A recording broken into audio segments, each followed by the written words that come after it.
पळत आहे। आपण दृश्य बघू शकता, समुद्राचं दृश्य। सध्या मी उभी आहे नरीमन पॉइंट या ठिकाणी।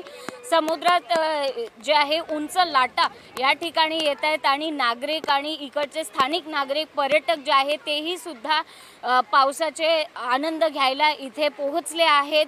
जर आपण हवामान खात्या विभागाकडून सूचनाच्या विषय बाबतीत बघितलं तर त्यांनी आज सकाळपासून रेड अलर्ट जे आहे ते त्यांनी जाहीर करण्यात आलेलं आहे।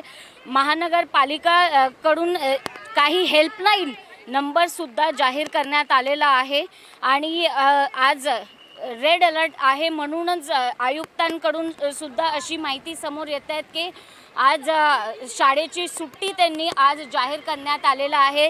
त्यांनी अशी सूचना दिली आहेत की कोणीही जेवढे मुलं मुली जे शाळेत गेले त्यांनी पाठोपाठ घरी जावं, सुरक्षेची काळजी घ्यावी अशी ही माहिती त्यांनी दिलेली आहे।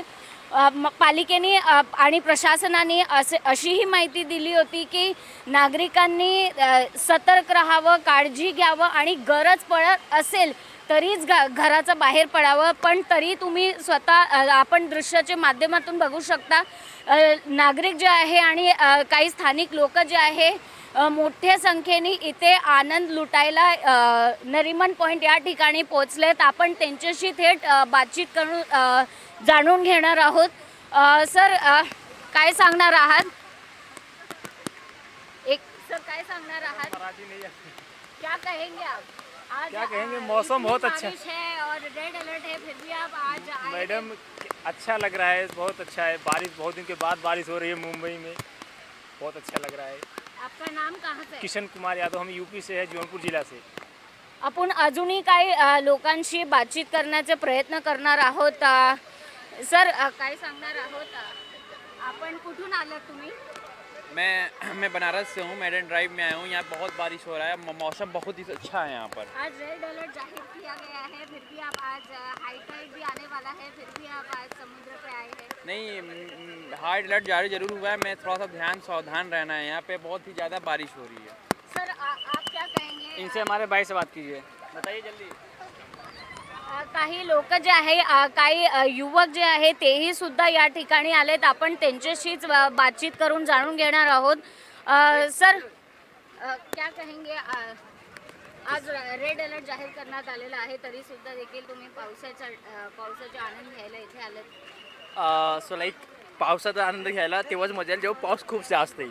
जर रेड अलर्ट आला आहे त्याच्यामध्ये फिरण्याचं खूप जास्त मजा येते। मी आपल्या मित्रांना घेऊन आलेलो आहे। या सगळे सरकारने आणि प्रशासनाने असं सांगितलंय की सतर्क राहावं आणि गरज पडत असेल तेव्हाच घराचं बाहेर पडावं आणि सुरक्षतेची काळजी म्हणून त्यांनी असं सांगितले तरी सुद्धा देखील लोक जे आहेत ते इथे येतात।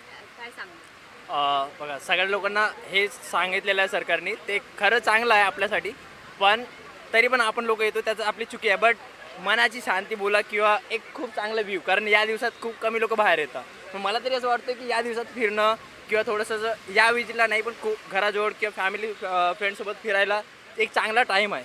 सो तो आम्ही युटिलाइज करतोय। काही ठिकाणी पाणी जे आहे ते साचलं गेलं, त्याचा त्रास होत आहेत लोकांना किंवा मुंबईकरांना? हां, खूप होतोय। लाईक मी आपल्या मित्रांसोबत राहिलो आहे आणि त्यांच्या पीजीमध्येच खूप त्रास होतोय। बट गव्हर्नमेंट कशासाठी पाणी कुठपर्यंत साचलं गेलं होतं? म्हणजे गुडघ्यापर्यंत? गुडघ्यापर्यंत आलेलं जवळजवळ। आणि त्यामुळे मग आम्ही म्हटलं की रूममध्ये बसण्यापेक्षा थोडं बाहेर जायला हवं, जेणेकरून आपण फिरू पण शकू। आणि आम्ही होम ओनरला सांगितलेलं आहे, बट स्टील त्या गोष्टी प्रोग्रेसमध्ये आहे। तुमचं नाव कुठून आलं तुम्ही? मी पुण्यावरून आलो आहे आणि मी मित्रांसोबत आलेलो फिरायला। थँक्यू। जसं तुम्ही बघितलं, काही लोक जे आहे ते लांबवरून प्रवास करून सुद्धा इथे फिरायला आले होते तरी सुद्धा देखील इथे पावसाचे दृश्य आणि आनंद घ्यायला या ठिकाणी इथे आले होते। व्हिडिओ जर्नलिस्ट जितेश नागोटकर सह मी ब्रेना सोनी, LS मराठी, मुंबई।